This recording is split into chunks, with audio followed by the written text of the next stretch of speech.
Hi friends, we're going to make an evergreen tree by printing with a fork. If you haven't already watched the video of what evergreen trees are, you should do that first so you can understand all about evergreen trees, and then you'll understand some of the things I'm saying when I talk to you about them as I'm working. So here's the materials that we need for this project. We've got some green paint on a plate, and of course a fork, a pencil. You might want to have a few pom-poms, brown ones. They're representing pine cones. The type of evergreen tree we're going to make today is a pine tree. And you might want to have your white quick stick or some other kind of white pencil so that you can make some snow.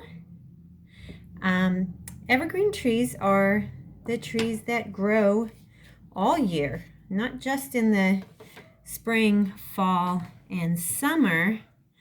Evergreen trees never use their leaves. That's why they're called evergreen. And you'll find them by looking now during the winter for the trees that are green.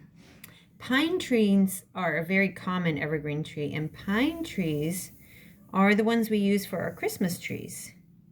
So in order to make our evergreen pine tree, we're going to start by making a big triangle on our paper with our pencil, just so we know where to place our fork as we're working. We're going to use a fork because it has these separate lines on it that are going to make it look, when we print, kind of like the needles on the evergreen tree. Pine trees and most evergreen trees have needles instead of leaves. So I'm just going to get a little bit of green paint on my fork, and then I'm going to use that paint to print my needles all over my pine tree.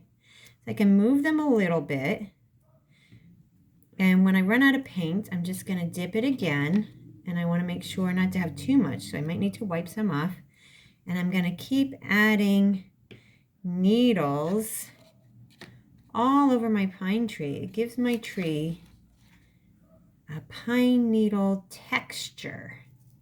We know the word texture because we learned about it in our 5 senses unit, and we learned about our sense of touch. Pine needles have a very pokey texture. So you see how this is starting to look more and more like a pine tree. The reason that we use pine trees for Christmas is because they represent how we still have green in our lives, even though it's winter and many things look like they've died. They haven't died, they're just waiting quietly for summer to come back.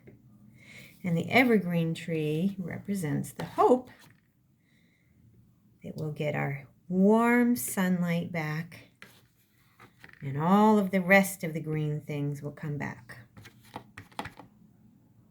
I love having a tree inside, but one of the nicest things about evergreen trees is that it doesn't lose its color in the winter, and it's one of the few things that stays beautiful all year. The other nice thing is that when you see snow on an evergreen tree, it's so beautiful. All right, so here's my pine tree. Doesn't that look just like a pine tree with needles? I'm going to add the tree's trunk down here. I'll use a black or a brown marker. Always have to have a few extra things available, just in case. Okay, there's my trunk. And now I'm going to try to give it a little bit of snow. It's best to let all of your fork marks dry before you start working with your quick stick for snow. But I'm going to go ahead and put the snow on the ground.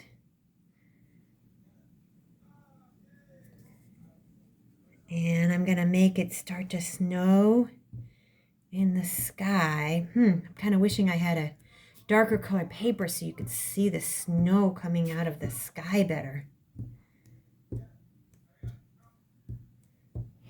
And I'll just put a little bit of snow on the edges of my tree for now. Later I can add more after it dries. Now I have these to pretend that those are my pine cones. I'll use a little glue. Dot, dot. Not a lot. And I'll put some pine cones to make my tree look very realistic. Pine cones are like flowers on other trees. They carry the seeds of the pine tree, and when the weather gets warmer, they open up, the seeds fall out, and they start to grow a new baby pine tree. There we go. So there is my evergreen tree. I can't wait to see yours. Thanks for working with me.